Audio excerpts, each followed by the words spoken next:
Hi, my name's Megan, and you're listening to Career Congregation, a weekly conversation around all things career. Every week, I interview people who have done or are doing amazing and inspirational things in their career. I like to feature real people and their stories and struggles, the decisions they made, the rock bottom moments, and the experiences and inner shifts they had that shaped their careers. If these conversations resonate with you, please take a moment to like, subscribe, or share this episode with someone.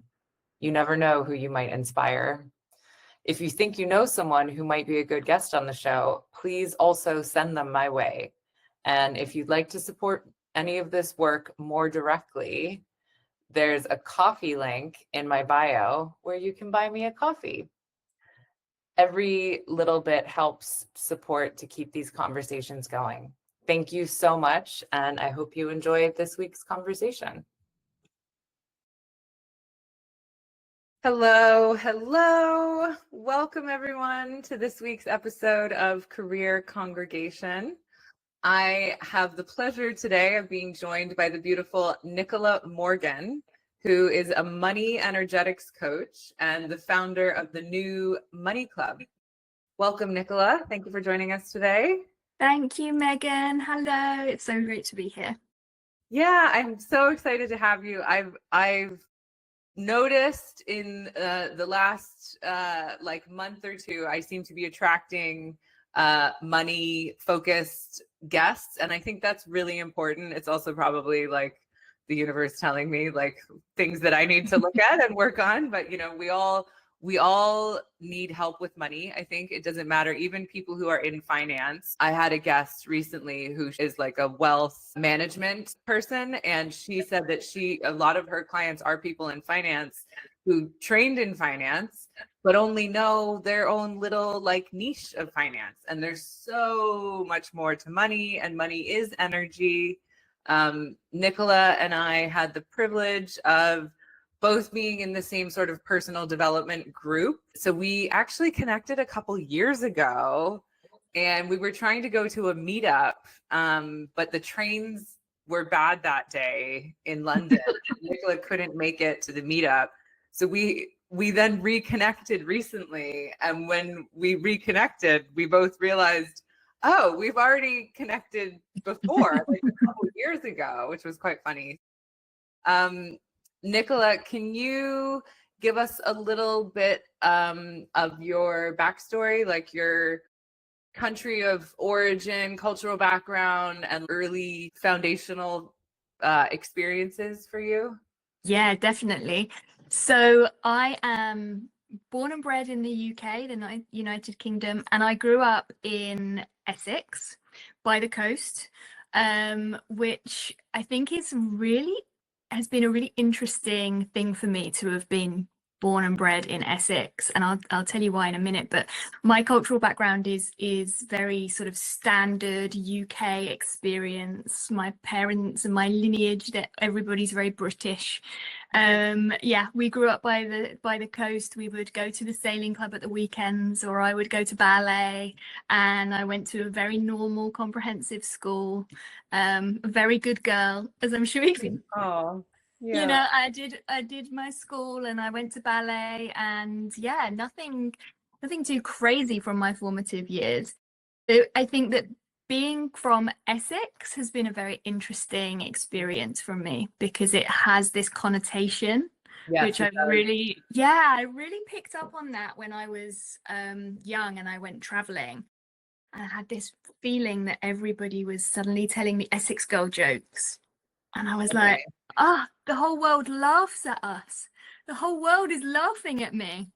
And so I've kind of had a chip on my shoulder for years, which I've recently been able to get rid of. But it's a really interesting backstory, I think. Yeah, well, and for people who are not from the UK, I can say, so there was a TV show that I remember was really big. It was like, I don't think, do they still have it? The Only Way is Essex?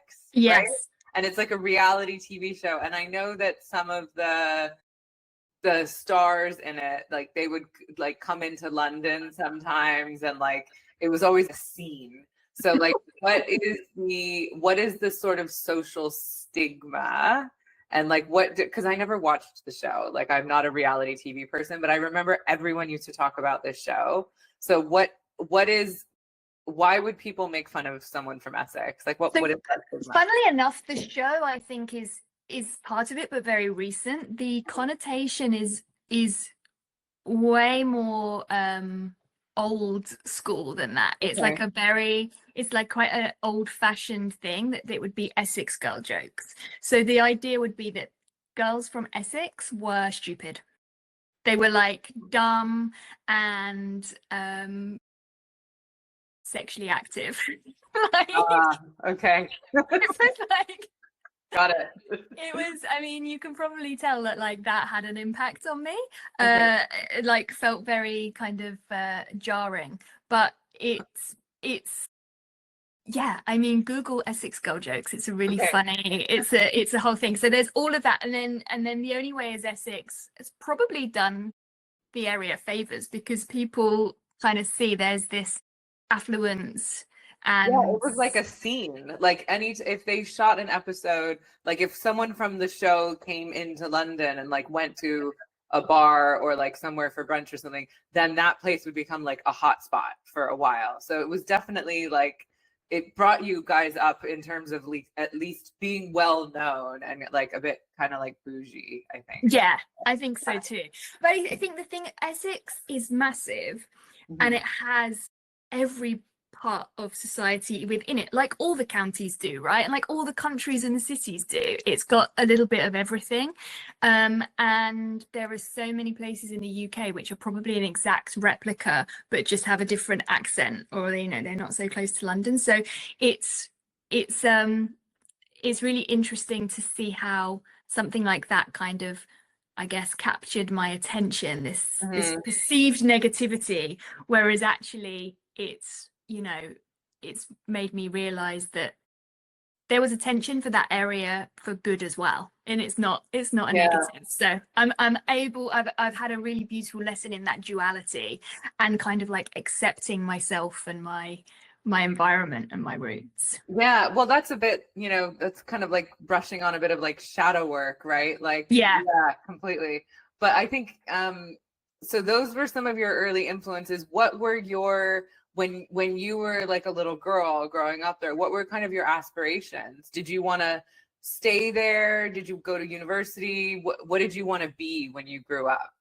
So I grew up in a village that has one road in and one road out.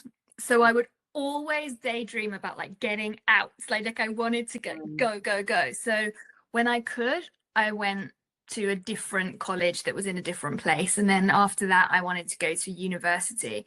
And what I wanted to be when I was little, I always remember my dad will say this, that I used to say, like, I want to be a business girl. I want to be a city girl.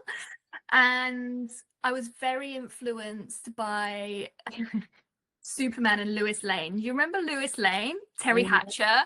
And she was just like, she'd wear her suits and have her briefcase. Yeah. Lois Lane. Yeah. I kind of was like, that's who I want to be. I want to be like a business office woman. And so and find Clark Kent, that would be okay. Yeah, that would have been fine. Yeah, I was into it.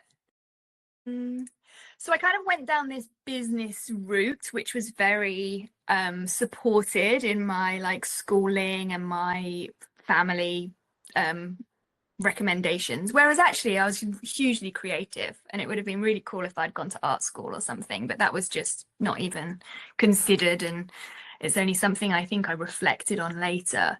But yeah, I had this vision to be in business, and I got some kind of inspiration from different people around how, a really good opportunity if you want to be in business is to do marketing and to do advertising. And so I went down this like advertising pathway in my university career, and that made a lot of sense. Where did you go to university?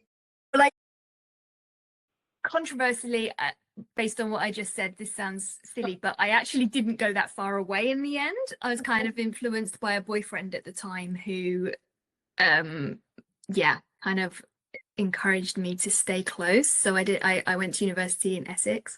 But I was really influenced by these big advertising schools and like really felt that I should have done that. But at every point of my choosing what to do, I would take the sensible route. So that there would be these it would always be, instead of taking the niche, it would always be, but it would be more sensible if you just did business. Don't do advertising. Why don't you just do business? There was a moment where I kind of wanted to do something like fashion, and it was like, yeah, but you could do fashion, but why don't you do business? And then you could always do fashion later. So I was always going for the sensible route, which I think a lot of people. Yeah, I can relate to that as well. Like, you know, the thing that really like lights you up, they'd be like, oh, that's nice, but like, it's not really very practical. Why don't you do something more practical? Get a degree that's more marketable. I heard that a lot. And yeah. But then in a weird way, like I ended up being probably the only person in my marketing job who had done a marketing degree. Wow. Okay. That's cool. For a lot of my jobs, you know, and I'd meet people and they'd be like really senior and really impressive, and they'd done history or like I know Chinese. when I work with clients who are young, like in university, and they're stressed out about university and their degree and getting jobs, I'm like, just enjoy your time in university. Yeah. 50% of people don't use their degree. It's just a thing that people get. Like, don't even worry about it. It's fine. You have your whole life ahead of you. It's fine. Yeah, I totally get it. And I sort of feel a bit like it was an interesting, I remember it almost was cringy to say to people, what did you do at uni? Like, well, I did this. This job is kind of like what I planned. And they're like, oh, weird. Nobody plans this. So then you did that, like, for how long? Like, same company, or did you bounce around to lots of different companies? So I got a job nearby here, as a sort of entry-level job, in an advertising agency. And it was such a brilliant grounding because it was run by two people whose ambition was to create a London style agency in a local area. So I had a great foundation. And then I took a year off. I went traveling. So I went traveling to find myself, and How old were you? I was 23. 23. Okay, so you had like your gap year experience at 23. Yeah. Yeah. So I went like just after my 23rd birthday. I came back just before my 24th birthday. And I came back, and then I started focusing on getting a job. A real job, right? Yeah, a proper job.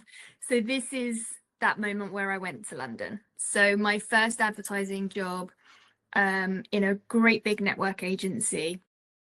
It was for a fundraising client, so the NSPCC. Oh, nice. Yeah, good. Yeah. So Which is the national charity of what? Children's protection. Protection of cruelty to children. Yeah. Okay. Yeah. So they don't have very many of them anymore, but back in the day, adverts on TV for this charity were constant, right? It was £2 a month to put a stop to cruelty to children. So it was a very high profile account, and it was an incredible grounding. So we were shooting TV ads, we were doing lots of mailers, you can imagine, and it was a very, very important grounding in how to sell things and how to do marketing. It was like a perfect foundation for that. And especially within the charity sector, there's almost an element of like kind of like cold calling kind of energy where you have to like approach people for donations. It was really, really interesting, and just like you're really pulling on people's emotions. Like that was the job. The job was to get people to feel something and then do something. I mean, I still remember those ads from when, like, growing up, like in the UK. I remember they make you emotional. Oh my God, I'm so glad that we don't watch as much television now as we used to, because the ads it was like the animals in Africa, and then like the RSPCA ads where there was like dogs that were being abused, and then like Yeah. kids being abused, And the music. violence, like, oh.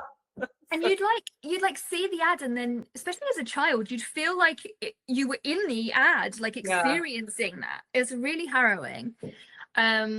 So yeah, that was my first experience of advertising. But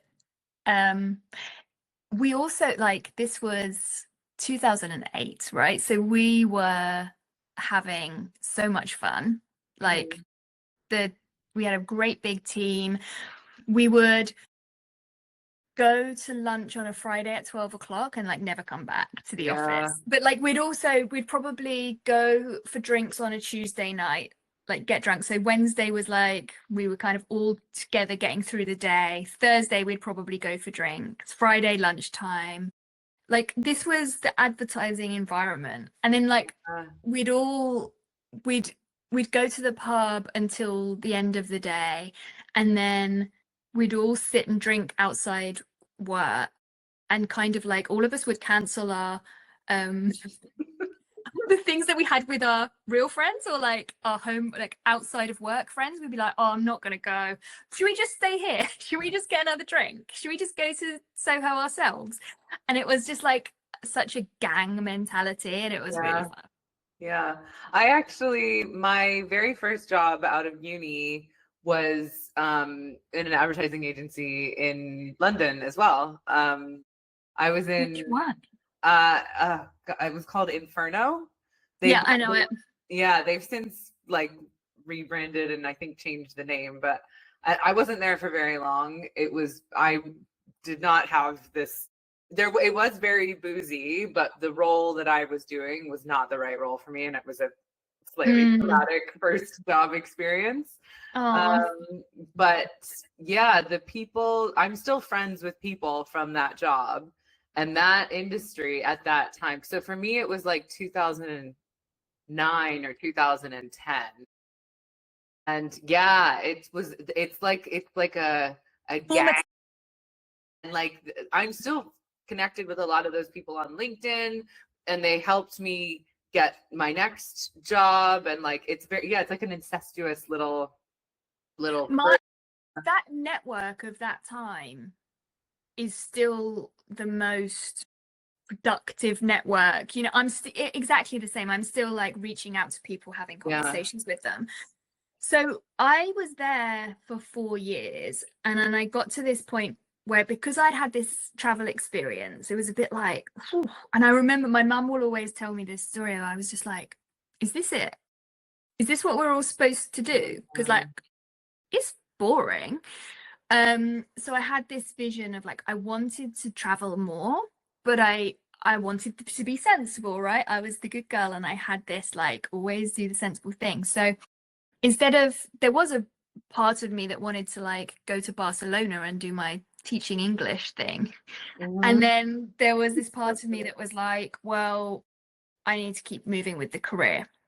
So I got this inspiration to go somewhere where I could continue with the career and speak English, because I didn't actually know Spanish.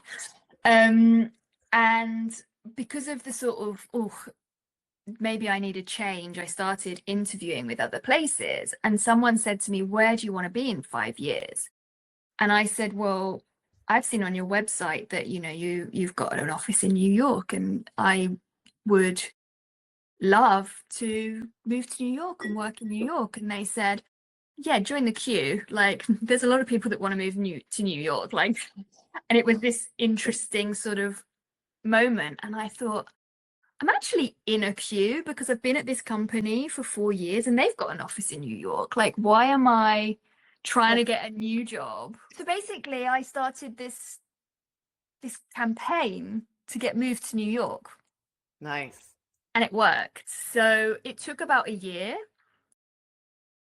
and I was first of all just like, can I move to New York? And they were like, no. And then I sort of built this relationship with some senior people to work out what this could look like. And somebody, I think, was like, actually, it would be quite a good idea because we haven't done anything like that for a while. And there's this opportunity in the network where you do kind of like a swap, and that can be really valuable. So she decided, yes, I could do it, but she needed to find someone for me to swap with. So then I was in this waiting game, and then the like visa application stuff obviously takes a long time. But anyway, yeah, so I ended up with this ticket to New York, and I was going to go to New York for a year. I did go for a year, and then I stayed for another 3 years. Okay. So you loved it? Yeah, I loved it, but it was tough. Yeah, New York is not, it's not what, is sold, with that in the songs and whatever. People think it's like amazing, and it is, but it's also not, right? I think that's with any big city, right? Definitely. And I was so naive when I went there. I mean, I didn't have any friends. I hadn't even like made connections. I didn't like, and it was so interesting because after a while, when I was the person who lived in New York, people would reach out to me and be like, oh, my friend's sister's moving to New York. Would you take her out for lunch? And I'd be like, yeah, sure. And I didn't do that. Like I didn't find those connections. I just went there. And because I'd had this experience in London where we all went to the pub all the time, and like I felt like this job comes with a social life. In New York, it doesn't. Yeah.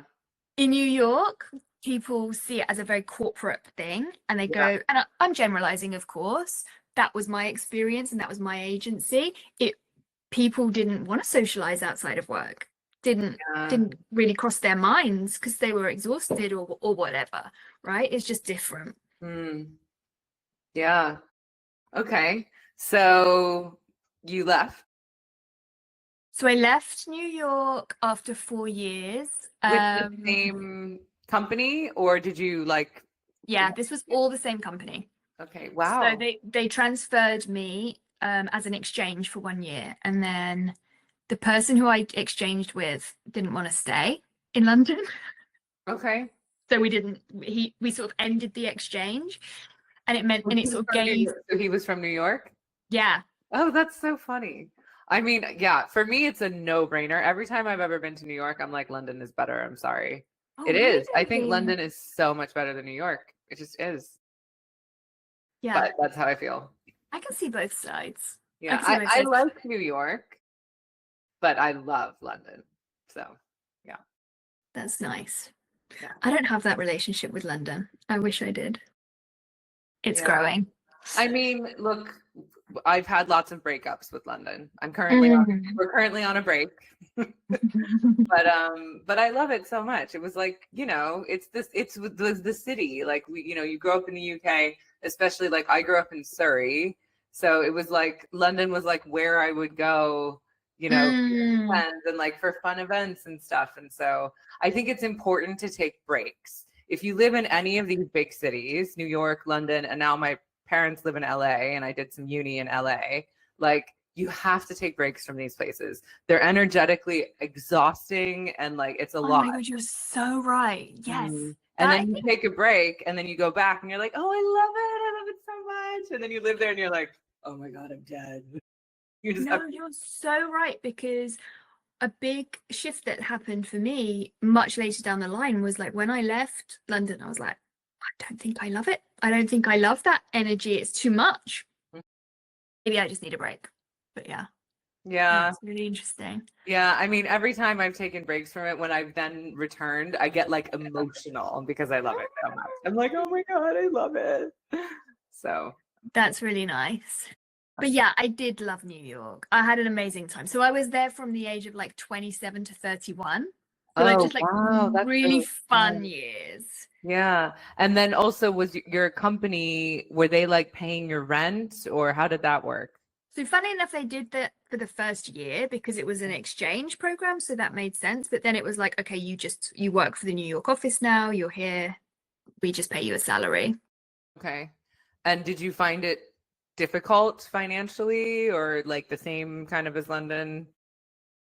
I didn't find it, we didn't have oodles of money, but I feeling like I didn't have a huge amount of money in New York, not really. In London, I've always felt like I've not had very much money.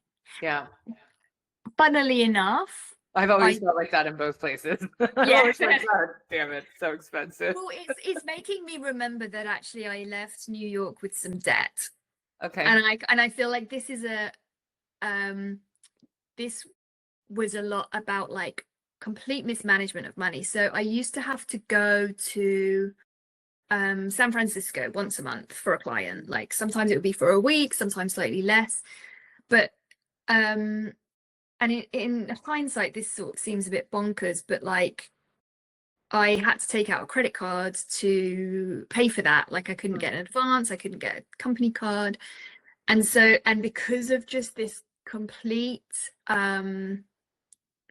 disconnection from money and how to manage it, I just didn't recognize how that was impact. Like I just racked up credit, and I just kind of thought, oh well, if I've got this credit card now, like this already got some money on it, like I could add some other things on it. And I used it in a way very unconsciously, when I probably didn't really need to, and just let it all rack up. So I kind of had money, there was cash flow, it was fine, but then there was this weird sort of shadowy debt building up. Yeah. Okay.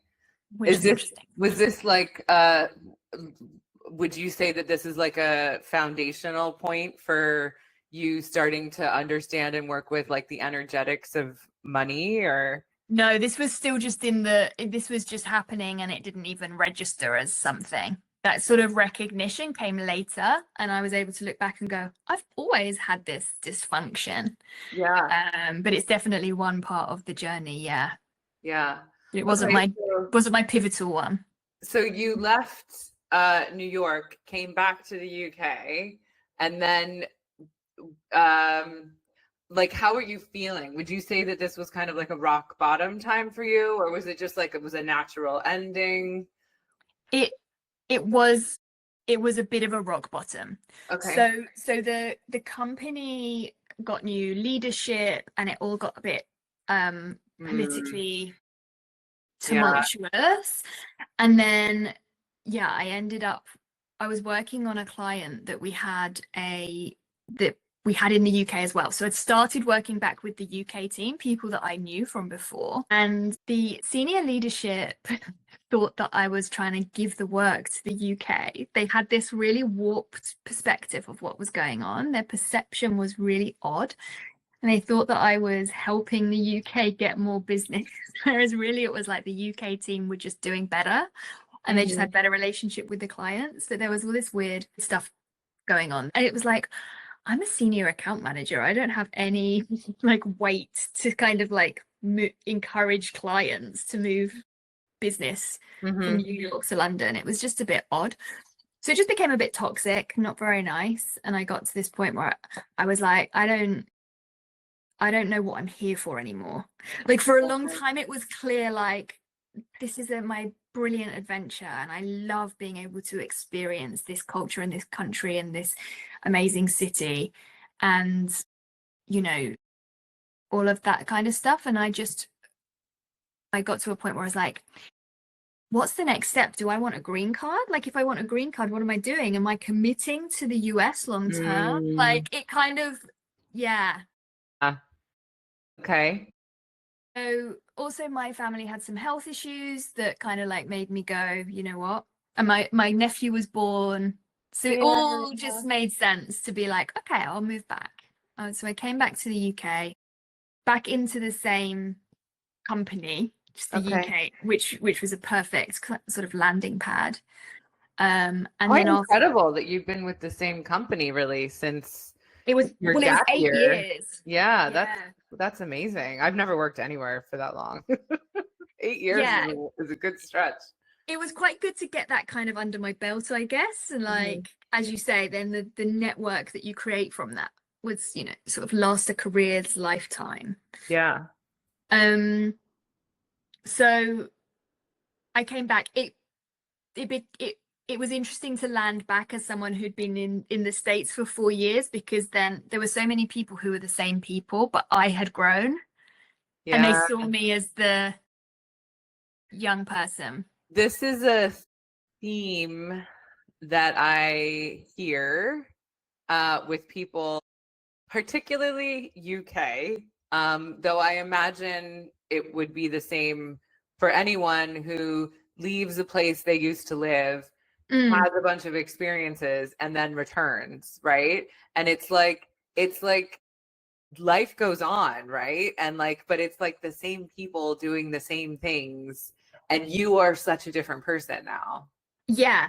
Yeah. I was different, and I don't think anybody sort of wanted me to be different. They just wanted People to have a hard time with that because they still see you as who you were when they met you, right? Yeah. So I think it became quite clear to everybody that it wasn't quite working anymore. Not in a negative way. It was just like, I need to move on. And Yeah. I very much felt like I've had the best and worst of this company. Like, I've had the most amazing experience. I've had such a life-changing opportunity. I've moved to New York, like, wow, wow, wow. And then I've had this tension and this kind of weird experience where it burnt out, like all the goodness, sort of like I'd had enough. I'd got my fill of what that company was for me. Mm-hmm. Yeah. Well, that was a good stretch. Yeah, it was Yeah. good. Like it was Yeah. a good relationship. It's not a failure. Yeah.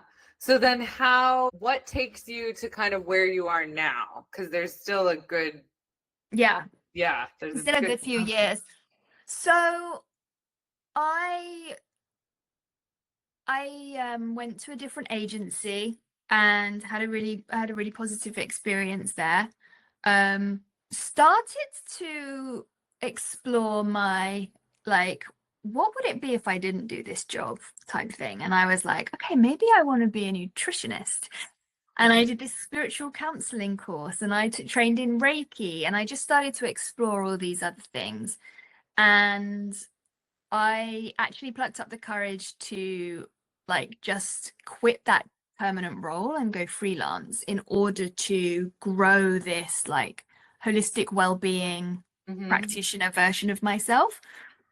And then I found a freelance gig and I worked there for a little bit, and I liked the vibe and I liked the stuff. And for whatever reason, I decided to go back permanent there. I felt like, I don't think this really suits me. But that was divine intervention, because then COVID hit.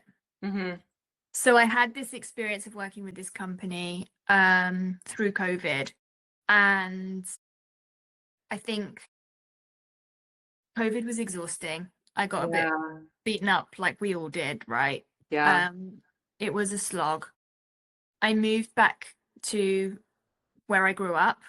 I was able to buy a house. So I was like, all of a sudden, I had these roots and stability, and I could kind of like see what wasn't working for me and what was working for me. So I started a different agency, and I had another really positive experience, a much more enjoyable client, really incredible team. Like it all kind of was feeling very positive. And then I got to this point a couple of years ago, and I was like, what is it that I really want? Like, I've gone through all these years of, working hard, playing hard, just focusing on work, unlucky in love, all of these things. And I had a lot of situationships and a lot of like meh dynamics with guys. And I thought, I think I really want to be a mum. So I spent a good nearly a year planning to have solo IVF, to have a baby on my own. Yeah. So that process kind of turned me inward a lot. It was very like, okay, so you need to focus on your health, you need to focus on all these things. And it was a lot of tests and acupuncture and planning and restriction in a way. And like I was building up to IVF, and eventually in 24 I had 3 rounds of IVF which weren't successful. Ooh, that's a lot. Yeah, Yeah. And through this process, I think the last round that wasn't successful, it kind of like was there in the, because it was like all the signs were saying it was successful. So I kind of had this experience of like, I nearly am pregnant and I nearly am going to be a solo mum. Mm-hmm. And then when it didn't happen, it was that relief. Oh, wow. Interesting. Okay. That's like, you know, in that episode of Friends, where Rachel is pregnant and Phoebe finds the pregnancy test and she does like the emotional test on Rachel to see if she actually really wants the baby. And so Rachel's like, what does she say? Basically, Phoebe makes her take another test to be positive, and Phoebe lies to her and says it's negative. It's a test. Yeah, and she's like, "Oh, okay, I guess I'm not then." And then she starts crying, and then Phoebe's like, "Just kidding." She's like, "That's a little game," but it's just how you know, right? It didn't work out, and then you were like, "Ooh, I'm actually kind of glad," right? Well, yeah, 100%. And it's not that don't want to be a mum or that I'm glad it didn't happen. I shouldn't have done it. It's more that it created this clarity of like, I'm not stable enough for this Yeah, I'm not in ready. my resources, right? And I'm like, how can I really, and it's an interesting one because I spent a lot of time working this out. Like I didn't go into it blind, and you have to be 150% ready to like go through solo IVF. Like you don't do it on a whim.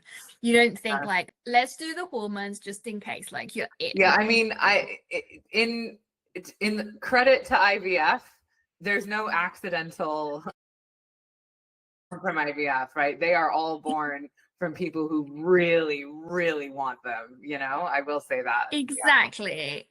So I very much like basically what it helped me do is see both sides. So I was very tunnel vision. This is what I want. I can do it. And everybody around me was like, yeah, of course you can do it. And we're going to be right there. And that was amazing. And then, and I think what happens is you get involved in the communities where everybody's, and everything is about, it's going to happen for you. It's going to happen for you. You're just like, yeah, that's the focus. And then I was able to just see a version of me that was like, there is another lifestyle. There is another way. Like you don't have to have a baby on your own, like against all odds. And you don't have to work in a corporate environment and then look after your baby. Like, and actually that might not feel that great. And like, Yeah. it's quite stressful to have a job anyway, a full-on advertising executive kind of role. And you know, you've got aging parents and you've got like to pay the bills, and this would require a long like absolute attachment to that job and so on. So like it helped me realize that I think I need a different lifestyle.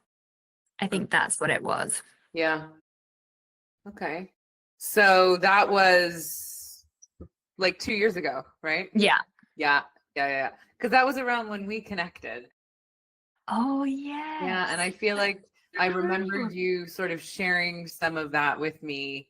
And I have a very good friend who also was doing solo IVF, and now she has a little one who just turned 1. She's like 1 and a few months old. And it's a lot on your own. It's a lot.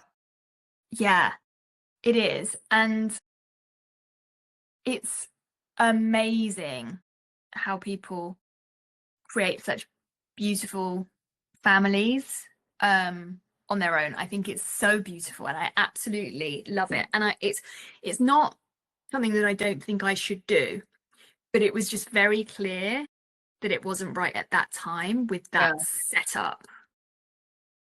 Yeah, completely. So now you had the moment, you realized you needed to sort of rearrange your life and your lifestyle. Can you explain what you do now, what it is that you do now, and how you got there? Yeah. So basically after this sort of realization, I followed this ping, which is language that we like from our Our personal development group. personal development group, which was money. You need money. If you're going to be a solo mum, you need money. So it actually came from like, if you want this to work in a more healthy way, like that's what you need to do. So I focused on my relationship with money, and I realized through all of this journey that you have to take control of your life, and that we are in the driver's seats of our own life. Like I knew that with certainty, which is something that I didn't know when I was just like chaotically in London and New York, working in advertising and drinking all day long. Yeah. And I realized that if I had created this identity of being a solo mum, and like my whole world recalibrated to support that version of me, like I can change to recalibrate and have a different lifestyle and identity. So I followed this journey around the money, and I joined a group that really helps you understand the energetics of money, helps you understand abundance, helps you call money in. And I just had this complete new experience of how to focus on money and so on. And I loved it, and I soaked up so much. And it's, what's so beautiful about it is that it ends up being so healing. So yes, on the surface it's all about money, but you're also just building this beautiful intuition and relationship with yourself and your self-worth. Yeah. So much about money is about the energy of self-worth. Yeah. The energy Well, and of everything gratitude. is connected, right? So it's like what you were saying about like when you were in San Francisco and you were like accumulating some credit card debt, whatever, like it's like shadowy stuff that you didn't want to look at. And it's just everything is connected. So even like when I have clients that come in and they're like, they just want to focus on one thing, but like they have a personal relationship that's really not going well. It's like, well, okay, we can try to compartmentalize that, but I guarantee you it's all connected somehow. Yeah. Eventually, all roads lead to Rome is what I tell clients. You come in, you're triggered about something, and it's all going to go back to that same wound, whatever it is that's coming up for you. So yeah, if you decide to focus on the energetics of money, that's great, but it's all going to lead you back to the same, whatever wounds are kind of like dictating all of the operate. behaviors. Exactly.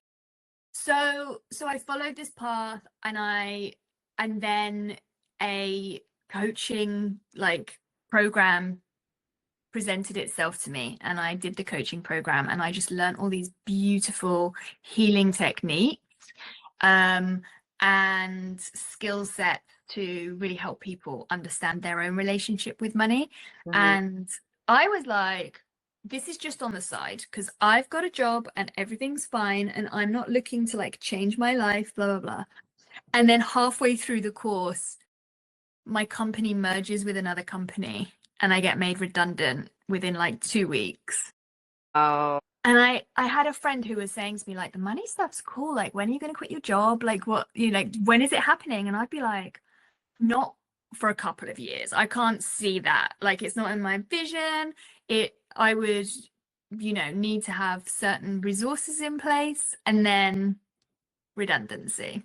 I think it's a really good example of how we can't really control timelines, right? Like we try so hard. And I think that also relates with children, like with trying to conceive, that people get these like really sort of like ideas of almost grandeur of like, they're going to have all this stuff ready and whatever. And like, it's divine timing, right? Like you can only prepare for so much. And I see it a lot with people when they have kids, including my friend who did the solo IVF, which was a journey, but had a really awesome birth plan, and none of that happened, right? Like people want to have these amazing home births, or they want to do a water delivery, or like this and that. And like, sometimes like you have a medical situation and you have to have the baby like 2 weeks early, and it's a cesarean, and that's not what you planned for. And I know a lot of people who, and they're just, it's like the universe is like, no, you're not in control here. It's good. It's listening because it's responding to you, you're like, yeah, maybe I'll explore this. And it's like, cool, now you're gonna do it right now. Exactly. Yeah. That And I happened to think me with being a therapist as well. Like when I did it. qualified, I was like, because I was also doing other stuff on the side. Like I was copywriting and I was working in marketing and I had money coming in. And so I was like, I'm okay. Like I'll just do like 2 or 3 clients for a little while. And then all of the contracts that I had that was like side hustle stuff just stopped. And I was just like, and then suddenly I got like a ton of therapy clients and I was like, okay, I guess I'm a full-time therapist now. Like it just I know, happened. but it's like, and when it feels good, it's like, okay, fine, great. Yeah. Thank you for showing me. And the truth is, like, it just felt so good. Like by the time I was told about the redundant, basically it's that consultation process, right? So you like Right. get told you're in consultation. Okay, so you go through the motions. They're like, it's all going to be done in 2 weeks. And then it was. And then I was, Oh, 2 weeks. That's I fast. Normally know. it's like 6, isn't it? I have to say, I'm so grateful for that being so fast because I don't know how you focus going through Mm. that for a longer Yeah, period no, of I've time. I've been through it in multiple companies, and it's like the morale that you are surrounded by just falls apart. No, as soon as people hear that their job is on the line, you are going to get 40% capacity from that person in a working capacity. Their Yeah. head's not in it, and they have to start. They're worried about their mortgage. They're worried about their bills. They're immediately applying for a million other jobs. Oh yeah, it's a terrible process Yeah. for people. And it took me a minute to be like, this is good, right? It took me a minute. And even once I realized it's good, it was still a yucky process, right? And Like also it's to horrible. realize like I kind of wished for this. Yeah. Like shit. It's where they say like be careful what you wish for because you might get it. It's so scary. I mean, when my friend said, so another little thing that happened was people tried to book sessions with me and I couldn't work out when I was going to see them. I didn't have time in my calendar. I was like, I know I'm going to be exhausted from that long work day. They can't do the weekend, this, and this. I was like, this is going to flop before I even start. Like, and I had the conscious feeling of like, I need time and money. And it was like, and then redundancy package. Here's the money. That's amazing. Yeah. And now you're here. So how long ago was that? So that was August. Oh wow. Oh my God, that's so exciting. So it's all still brand new. So okay, if I wanted to book a session with you, how would I do that? And what would that look like? So the best way at the moment is find me on Instagram and DM me. Okay. At the moment, I am suggesting that people do a minimum of 3 sessions. And that's, Yeah. I think, just that recognition that you need to give yourself a little bit of time. But the work that we do is quite internal. It's quite somatic. We go into the system, we do inner child shadow work, ancestral lineage clearing. We're like really moving that like inner parts work and clearing what's in there. And so often when people come to me, they're ready for that kind of session, but I don't want people to have a deep experience and then be like, okay, cool, but what next? Like we need those 3 sessions so that we can then bring that into the day to day and bring that practical side in. Because my approach is very it's healing and it's somatic, but it's also practical and strategy. Like you need both. Yeah, you do. Yeah. When it comes to money and when it comes to if you're going to shift your identity, that's kind of what we're doing. We're kind of like letting go of some old patterns. You want to bring in some new patterns, you need to give yourself an integration process. Yeah. So I imagine, so is there like a bit of a gap between the sessions then for the integration? Yeah, I quite like every 2 weeks. Yeah. And those 3 sessions is really for people to start. Really, I like a long package because there's so much comes up, and you know this from our mutual self-development course. The layers are there, right? And like don't try and kid yourself that you're going to change all of this in 6 weeks with 3 sessions. Like this is really powerful transformational work. Yeah. And the interesting thing is, and I wonder if you have this in your business, people want to know, am I going to get results? Am I going to get to transform on the surface? Yes, things will change. I can't promise they're going to change in the way you might want them to change, but you will get shifts if you stick to the work. But the subconscious is like, I don't want to fucking change. Yeah. I'm not ready for that. Like, that sounds like real change. And don't forget, body, you don't really like it. So it's like, it's an interesting dynamic as we like think about, well, people react to the opportunity. Yeah, it's with therapy. Oh my God, my contract has evolved so much over the last like 2-3 years. It used to be like so much more open-ended. But what happens is, especially when people are new to therapy or any kind of personal development work, it gets a little uncomfortable at first, right? Like I always say, like we're lifting up the hood, right? And we're gonna see like sometimes there's a mess under there, right? Like there's a lot of shit and you got to move it around and it's uncomfortable. And people, it's stuff you've not wanted to talk about for your whole life sometimes, right? And we have to revisit things that aren't very nice. And we maybe will go through it once, but it's part of clearing it out. Like I think the expression that I heard, or the analogy that I heard once was like, it's like spring cleaning, right? Like you go in and you rip everything out of the wardrobe and you know your room's a mess, like everything is all over the floor and it's like really anxiety inducing. But then you get the bags and you put the stuff in and then you clear it out and then it's like but what happens is for a lot of people, when we start ripping the stuff out, they get really uncomfortable and they freak out. And then what we see, because there's a lot of inner child stuff, it's almost always everything goes back to childhood. 98% of the time, everything goes back to childhood. And when we start looking at some of those like patterns and like things that happen when they're young, their unhealed inner child comes out and they act out. They'll flake last minute, they'll make excuses, and so I've had to really tighten up my cancellation policy. I've had to tighten up like rescheduling and stuff like that, and payments. People will act out in different ways. Like they just won't pay sometimes, and you have to.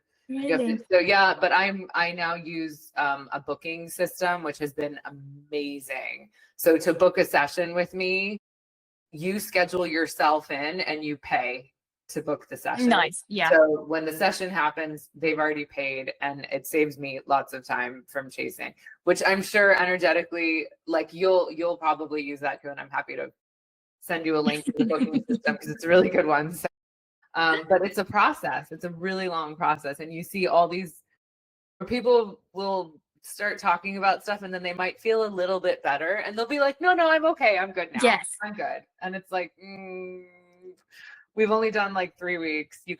I ask with therapy, I ask for a minimum of 12 weeks now.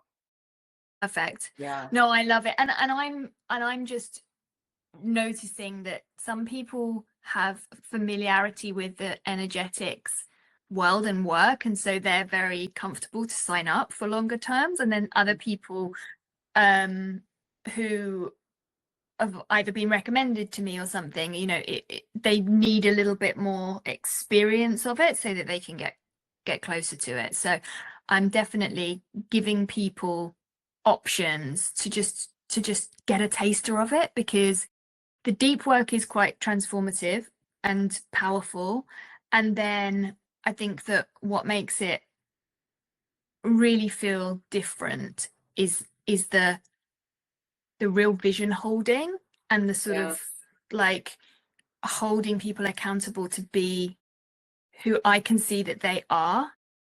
So I don't see your bullshit, right? Like that's part of my gift. It's not about like, I'm not seeing you on the surface level of what's going on for you. I'm seeing your higher vision and like helping you continue, like keep getting there. Yeah. Wow. Amazing. So have you worked with like quite a few people at this point, or like, is it still, would you say it's still like very new? Like at what life stage would you say your business is at? I've had the absolute like honor of working with quite a few different types of people, Yeah. and in different ways. So some people for a longer period of time, and some people like just a couple of sessions, and like it just things click in and clear.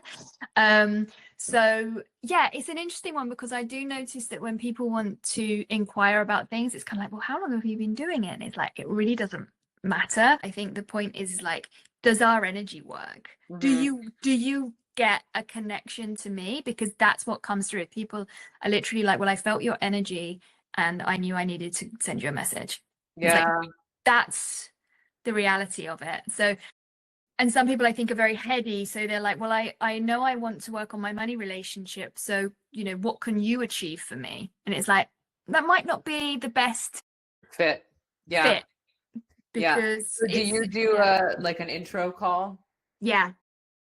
So we have a call. I like to have a call for everyone because I am gonna, this is about me getting you to your vision. Like, it's not about like just having some nice sessions that soothe your nervous system and so on. So it's got to be a mutual dynamic that feels and real readiness to get into it and do the work. Yeah. So I need to feel that from that person just as much as they need to feel that they can trust me. Yeah. Yeah, it's the same in therapy. I mean, I would never just start with someone without having a call, like at least half an hour. So yeah, it's important. And also there's so much work that's done relationally, right? Like the relationship that you build with the person. And if your energies don't vibe well, then it's not going to be successful, right? Because there'll be resistance. Yeah, and I also have a bit of a recognition, and this might evolve, that like I don't know how feasible it is to keep helping people like get on board with the idea of the energy. Like if you're constantly questioning it, Yeah. you might not be ready. Like Yeah. there's a sort of like a certain Level of openness. yes, that needs to be present. Otherwise it's not going to be a great use of your resources to like work with me, because if you just want me to help you with the concept, like there's books for that, and I would not encourage someone to like be there if they don't really, it doesn't really click in. Yeah, completely. So I know also we touched a little on you have founded the New Money Club. Can you tell us a little bit about that?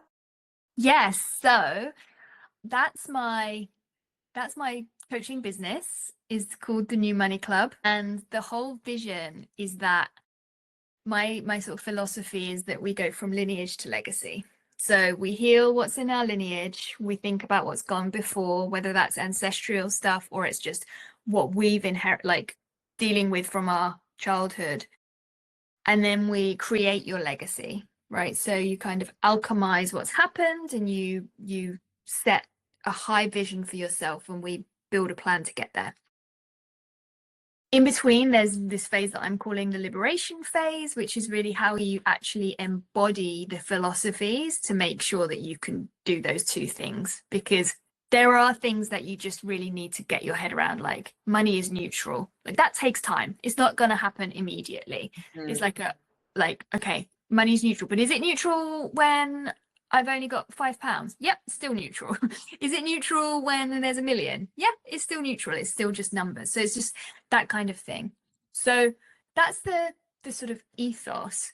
And what I realized is that if healing our lineage is like rewriting our old money stories, and creating our legacy is like writing our new money stories, I don't want to kind of have a brand or a business where we're all focused on the blocks or the sort of like things that need to be healed. I want to create a space and a movement where people can focus on the positive, and that we can all keep the frequency and like expand each other, inspire each other, celebrate each other. Like I want a positive space where people can feel motivated. So My business is called the New Money Club. There are so many visions for what the New Money Club can be. I want the membership. I want, the in-person retreat days. I want the lunches. Like, I want a club because I think that's what we need at the moment. Yeah. This moment in time, things feel really tough around money. And people need a bit of hope and a bit of positivity, and they need to know that they've got agency on what's going on in their bank balance. And if you just look at LinkedIn, or you just watch the news, or you just scroll social media, you're going to see mergers and redundancies and low unemployment, and you're going to see Taxes. yeah, and the dark political environment. And then if you look on social media, you're going to see, I made 500 grand in 3 minutes. And look at AI, and it's two extremes. And so people are paralyzed. Yeah. And they're just like, how do I exist in this? Because, I've got a good job. I thought I had a good job, but I'm always behind because you're trying to keep up with this like crazy aspirations, and you're being terrified by this noise. So I want people to be able to trust themselves and feel like they have agency over their own existence and their own like relationship with money, because I didn't have that. And I wish I had access to this sort of stuff when I was in that headspace. Yeah. That's amazing. That sound like I would love to come to an event and be part of that. That sounds amazing. So You are so welcome. And we need so much more of that. We need so many people doing things like that. The world needs it for sure. Yeah, I think that there's a lot on social media about helping people heal. Heal your wounds, heal your nervous system, heal. And sometimes if you ignore the way we all like relate to the world, a lot of the way we relate to the world is your transactions with the world. It's like, what environment have you got? What house have you got? How are you fueling your lifestyle? That's really important. And we've sort of been taught to put it to one side because money's superficial, or it's not about the money, or all these different things that we've inherited. They're not even our language. But we put it aside and we focus on healing, but we're missing this opportunity to really kind of like execute our own creativity. Yeah. When we can realize that the energy of money is like the same energy of creativity. It's creation, right? Like money is your opportunity to be creative, create and receive. And it's like a completely different paradigm for people. And yeah, I love that it resonates with you, because I think it can make a big difference. Yeah, completely. Yeah. So from that journey that you've had from the beginning to where you currently are now, I like to ask guests to kind of consider their journey. And if you can go back to, I don't know, like a real low point in your journey. In our language, I like to say rock bottom, but one of your lowest points, what advice would you give yourself now? Like, what would you today say to yourself then? So I think I'd probably go back to a really young version of myself, experiencing this restrictive fear, scarcity mindset with money, and be very clear that money doesn't define you. Like, it's not that, it's not the source of your self-worth, it's not the source of your value. You are so much more than what's going on in your bank account. Like, build a life that you want and everything will flow. I wish I'd Yeah, I love that. I love that. And it's so hard to embrace that in this world, right? Where everything is transactional, like financial, like patriarchy, by everything has a monetary value, right? So that is beautiful advice, and I hope that people can follow it. Thank you. Yeah. Yeah. Thank you so much. If people want to find you, if they want to join the New Money Club, they want to work with you, where can they find you? Yeah, find me on Instagram, New Money Club. It's very straightforward. I Send me a didn't think that was message. available. That's amazing. Yeah, it's okay. So it's new_money_club. Okay, cool. Got it. Yeah, so make sure it's the right one. Yeah. Okay, perfect. Amazing. Well, thank you so much, Nicola. This has been wonderful. Oh, thank you so much, Megan. I've loved having this chat with you. It's been brilliant. Really Yeah. nice to connect. Yeah, and hopefully I'll see you in person soon. Yeah, definitely. Let's make it happen. Thank you so much for listening to this week's episode of Career Congregation. I hope it gave you something to think about or inspired you in some way. If you enjoyed this conversation, please take a moment to like, subscribe, or share this episode with someone you think it might resonate with. Every bit of support helps. If you know someone who you think would make a great guest, please send them my way via the link in the show bio. And if you'd like to support the show and the work that I do, you can buy me a coffee via the coffee link also in the show bio. Thanks again, and I'll see you next week for another conversation about all things career.